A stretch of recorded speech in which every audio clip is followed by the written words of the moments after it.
Bonjour à tous, bienvenue pour cette nouvelle vidéo pour faire un point sur l'évolution de la croissance de mes Medaka, donc des White Platinum.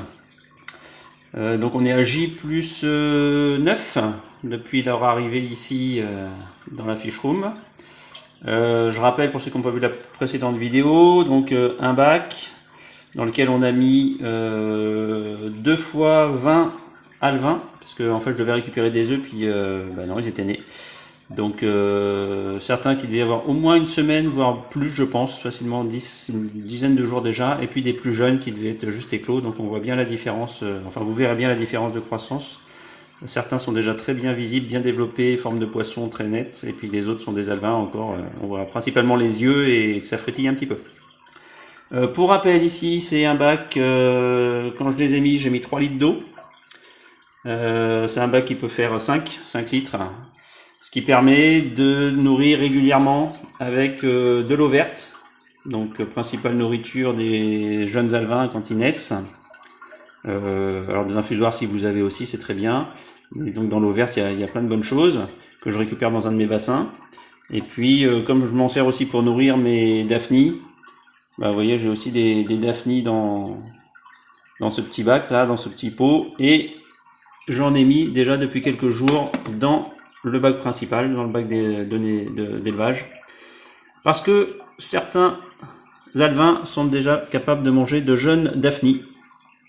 Voilà, donc je rappelle la constitution du bac, donc des plantes bien sûr pour pomper tout ce qui va être azote, nitrate, nitrite, etc.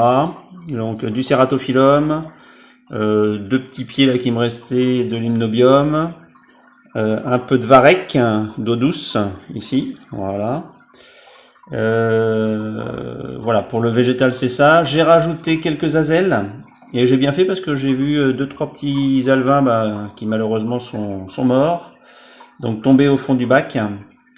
Et puis les azelles étaient dessus pour les nettoyer. Voilà, donc les azelles c'est vos nettoyeurs, donc c'est quand même vachement pratique. Donc pour la nourriture, on a dit l'eau verte, les daphnies, bien sûr tout ce qu'il y a dans l'eau verte, hein, donc je fais pas le détail, mais il y a plein de bonnes choses. J'ai rajouté aussi, vous allez voir ça ici, oui, voilà, ici là, ces petits points noirs là, petits radeaux noirs, c'est des pontes de moustiques, donc je suis allé les récupérer aussi dans mon bassin, et je les mets là, dans le bac de nourrissage là, de croissance, comme ça éclot, c'est des petites larves, et c'est pile poil disponible pour les poissons, pour les jeunes alevins. Voilà, comme ça ils ont un peu toutes les tailles de nourriture disponibles pour l'ouverture de leur gueule. Ça leur permet d'avoir du choix. Voilà, alors donc la résolution est pas extraordinaire hein, pour voir des jeunes alevins. On va essayer de se promener un peu, voir si on voit quelque chose qui bouge par là. Parce que les gros alevins sont déjà bien beaux, donc on les voit quand même vachement bien. Là on a l'escargot qui était arrivé aussi avec les alevins. Bon, je garde, moi les escargots ça me pose pas de soucis, hein. Ça fait partie de la biodiversité. Alors, là je leur ai donné à manger, donc ils sont peut-être descendus un peu en bas, récupérer tout ce qui avait bougé. Une grosse larve de moustique, bah oui dans le bassin il y en a aussi un peu, donc j'en mets, c'est pas grave. Tiens, voilà. Donc ça c'est pas un des plus gros. Pour ça que mon appareil a du mal à faire le point dessus. Si je dézoome un peu peut-être. Ouais, c'est pas forcément mieux. Ah, voilà, ici, hop, ça y est, regardez, on les voit en train de chasser. Ils voient de la daphnie qui bouge. Donc, dès que ça bouge un peu, hop, ils se précipitent.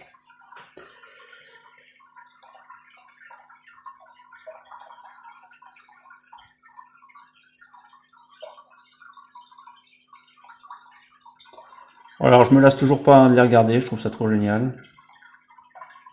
Donc maintenant, ça chasse pas mal, c'est vachement sympa. Au-dessus du varech, vous voyez, donc on voit bien maintenant, c'est... Dès qu'ils voient quelque chose qui bouge, alors forcément à leur taille, hein, parce que j'en ai vu qui essayaient d'attraper des moustiques, ils étaient un peu prétentieux, je pense. Et là, vous voyez, le fait d'avoir des naissances différées, vous voyez, j'ai des alevins qui sont quand même plus petits que les premiers nés. Et je pense qu'à refaire, je les remettrai pas dans le même bac, parce que mine de rien, à cet âge-là, une semaine de différence, je m'aperçois que les gros alevins chassent un peu, enfin chassent. Disons, quand ils voient un jeune alevin devant eux, ils ont peut-être un peu de mal à faire la différence avec une larve de moustique, et donc ils les coursent un tout petit peu, quoi. Après, ils poursuivent pas. Je trouvais qu'ils étaient pas très... Voilà, ils essayent, s'ils chopent pas tout de suite, bon, hop, ils laissent tomber. Voilà. Mais j'ai peur que pour la croissance des plus jeunes, ça soit quand même pas extraordinaire. Bon, c'est une expérience, hein, on est là pour apprendre, je vous partage ça. Et puis, ben, vous me direz si vous avez réussi à élever vos médacas, tous mélangés ensemble, ou bien vous faites bien attention à distinguer les stades de croissance, de naissance, pour éviter justement ces petites frictions qu'on peut trouver, qu'on peut voir des fois dans le bac. Là. Voilà. Bon, et ben voilà pour aujourd'hui. Moi, je vais continuer à les regarder parce que c'est trop cool. Hop, je les zoome un peu. Voilà, voilà. Hop, ils sont là. Hop, hop, hop, ça court partout, ça se cherche, ça se cherche. Oh oui, vous voyez, il y a déjà des très beaux. On voit bien, c'est des beaux petits médacas. Ils aiment bien aussi longer les parois, parce que c'est là, je pense qu'ils doivent trouver aussi toutes les daphnées qui viennent se poser. Voilà, donc c'est assez cool. Voilà, bon, ben on poursuit l'expérience. Allez, à très bientôt.